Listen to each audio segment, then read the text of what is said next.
Entendendo os benefícios da posição prona em pacientes em tratamento do Covid-19. Antes de falarmos sobre a posição prona em si, a gente precisa relembrar qual que é a fisiopatologia do Covid. Então, qual que é a forma de transmissão? A forma de transmissão é feita pelo ar, então, como a gente pode ver na imagem, por gotículas de saliva, espirro, tosse, catarro, toque ou aperto de mãos e até mesmo objetos ou superfícies contaminadas já são suficientes para fazer a transmissão do vírus.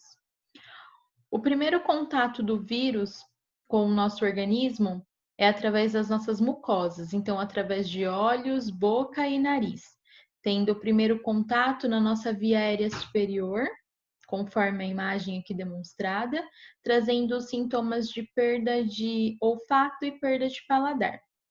Com o passar dos dias, esse vírus ele vai atuar em todo o nosso sistema respiratório, então ele vai descer em toda a via aérea inferior, chegando até a parte mais distal dos nossos pulmões, onde vai ter os alvéolos, demonstrado aqui na imagem também. Quando o vírus atua neste segmento, ele faz um processo de inflamação. E o resultado disso vai trazer líquido dentro dos alvéolos, conforme aqui na imagem também. E esse líquido dentro dos alvéolos vai trazer uma relação ventilação-perfusão diminuída, ou seja, a entrada de oxigênio e a saída de CO2, que é feito por esse mecanismo, vai estar danificada, trazendo então os sintomas de desconforto respiratório, a dispneia, a falta de ar, que fazem com que os pacientes vão atrás de um atendimento médico. Sobre os aspectos da nossa anatomia pulmonar, né? A anatomia do pulmão faz com que as regiões anteriores e apicais perfundem mais e ventilem menos. Já as regiões posteriores e basais, elas ventilam mais e perfundem menos. Então, o simples fato da gente colocar o paciente na posição prona, a gente já consegue favorecer a ventilação, melhorando a ventilação-perfusão, que é a troca dos gases.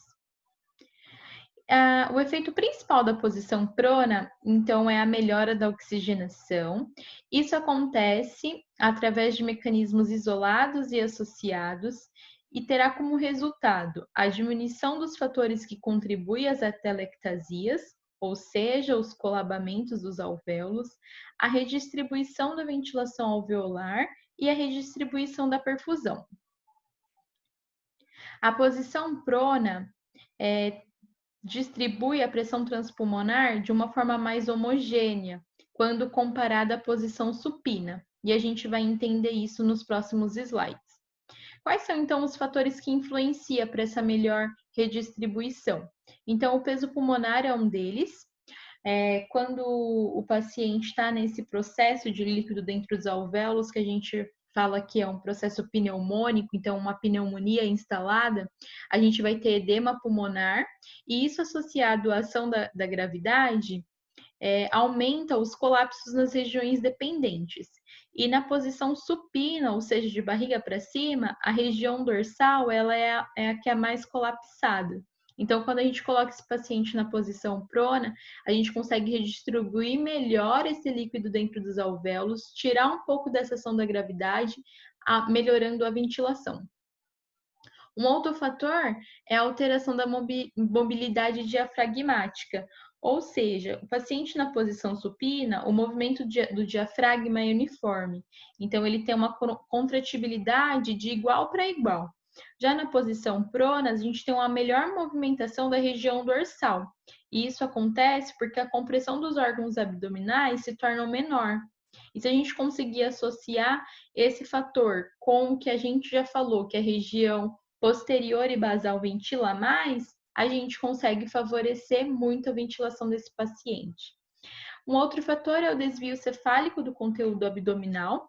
Então, os pacientes que estão em ventilação mecânica, eles fazem uso de sedação, e a sedação faz com que o tônus do diafragma diminui. E aí a gente vai ter uma menor contratibilidade desse músculo. E isso faz com que tenha uma indução do desvio cefálico das regiões mais posteriores do diafragma. Então, todo o conteúdo abdominal, né, as vísceras abdominais, elas vão fazer esse desvio posterior, quando o paciente está em região supina, que isso também vai contribuir para os colapsos dessas regiões.